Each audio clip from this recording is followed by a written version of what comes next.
I thank all briefers for their inputs. I shall now make a statement in my capacity as the Prime Minister of India. Excellencies, maritime security पर इस अहम चर्चा में जुड़ने के लिए आप सभी का धन्यवाद। मैं सिक्योरिटी जनरल के सकारात्मक संदेश और यूएनओडीसी की एग्जीक्यूटिव डायरेक्टर द्वारा ब्रीफिंग के लिए आभार व्यक्त करता हूं। मैं रूस के राष्ट्रपति, केनिया के राष्ट्रपति और वियतनाम के प्रधानमंत्री की उपस्थिति के लिए भी हृदय से आभार व्यक्त करता हूं।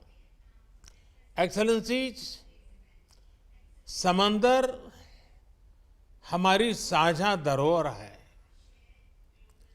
हमारे समुद्री रास्ते इंटरनेशनल ट्रेड की लाइफलाइन है और सबसे बड़ी बात यही है कि ये समंदर हमारे प्लेनेट के भविष्य के लिए बहुत महत्वपूर्ण है। लेकिन हमारी इस साझा समुद्री धरोहर को आज कई प्रकार की चुनौतियों का सामना करना पड़ रहा है। पायरेसी और आतंकवाद के लिए समुद्री रास्तों का दुरुपयोग हो रहा है। अनेक देशों के बीच मैरीटाइम डिस्प्यूट्स हैं और क्लाइमेट चेंज तथा प्राकृतिक आपदाएं भी मैरीटाइम डोमेन से जुड़े विषय हैं। इस व्यापक संदर्भ में अपनी साझा सामुद्रिक धरोहर के संरक्षण और उपयोग के लिए हमें आपसी समझ और सहयोग का एक फ्रेमवर्क बनाना चाहिए। ऐसा फ्रेमवर्क कोई भी देश अकेले नहीं बना सकता। ये एक साझा प्रयत्न से ही साकार हो सकता है। इसी सोच के साथ हम इस महत्वपूर्ण विषय को सुरक्षा परिषद के समक्ष लेकर आए हैं। मुझे पूरा विश्वास है कि आज की हाई लेवल चर्चा से विश्व को मैरीटाइम सिक्योरिटी के मुद्दे पर मार्गदर्शन मिलेगा।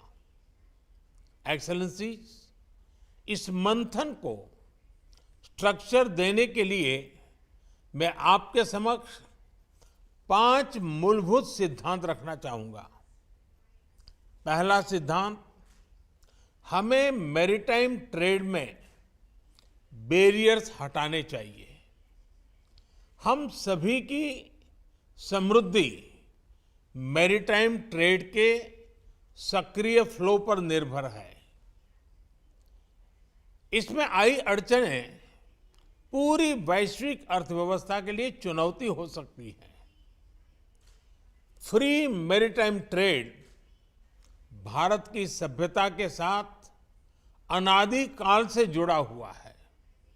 हजारों वर्ष पहले सिंधु घाटी सभ्यता का लोथल बंदरगाह समुद्री व्यापार से जुड़ा हुआ था। प्राचीन समय के स्वतंत्र मैरीटाइम माहौल में ही भगवान बुद्ध का शांति संदेश विश्व में फैल पाया। आज के संदर्भ में भारत ने इसी खुले और इंक्लूसिव एथोस के आधार पर SAGAR, security and growth for all in the region का विजन परिभाषित किया है। इस विजन के जरिए हम अपने क्षेत्र में मैरीटाइम सिक्योरिटी का एक इंक्लूसिव ढांचा बनाना चाहते हैं। यह विजन एक सेफ, सिक्योर और स्टेबल मैरीटाइम डोमेन का है। फ्री मैरीटाइम ट्रेड के लिए यह भी आवश्यक है कि हम एक दूसरे के नाविकों के अधिकारों का पूरा सम्मान करें। दूसरा सिद्धांत, मैरीटाइम डिस्प्यूट्स का समाधान शांतिपूर्ण और अंतर्राष्ट्रीय कानून के आधार पर ही होना चाहिए। आपसी ट्रस्ट और कॉन्फिडेंस के लिए यह अति आवश्यक है। इसी माध्यम से हम वैश्विक शांति और स्थिरता सुनिश्चित कर सकते हैं। भारत ने इसी समझ और मैच्योरिटी के साथ अपने पड़ोसी देश बांग्लादेश के साथ अपनी मैरीटाइम बाउंड्री को सुलझाया है।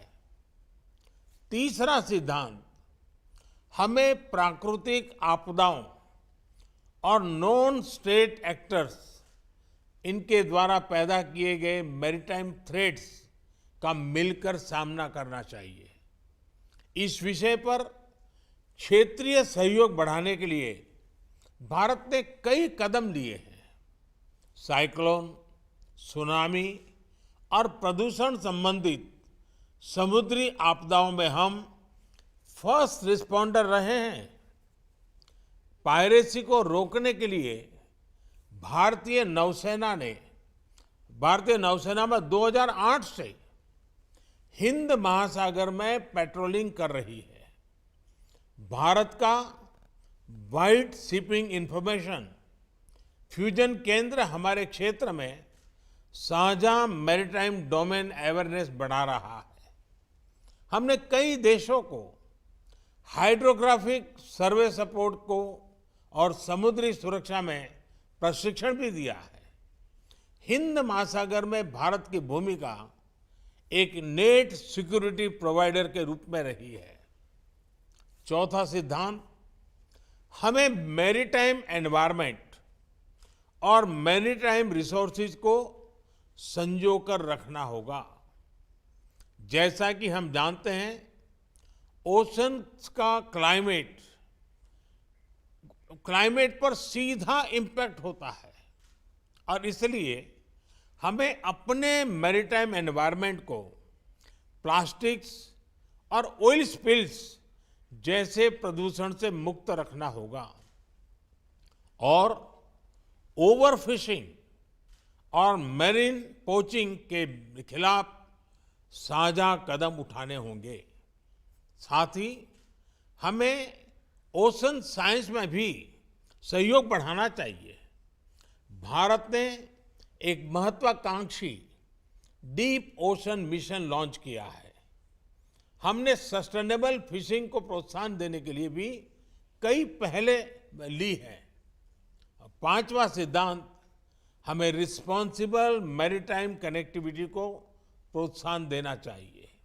यह तो स्पष्ट है कि समुद्री व्यापार को बढ़ाने के लिए इंफ्रास्ट्रक्चर का निर्माण आवश्यक है, लेकिन ऐसे इंफ्रास्ट्रक्चर प्रोजेक्ट्स के डेवलपमेंट में देशों की फिस्कल सस्टेनेबिलिटी और एब्सॉर्प्शन कैपेसिटी उसको भी ध्यान में रखना होगा। इसके लिए हमें उचित वैश्विक नॉर्म्स और स्टैंडर्ड्स बनाने चाहिए।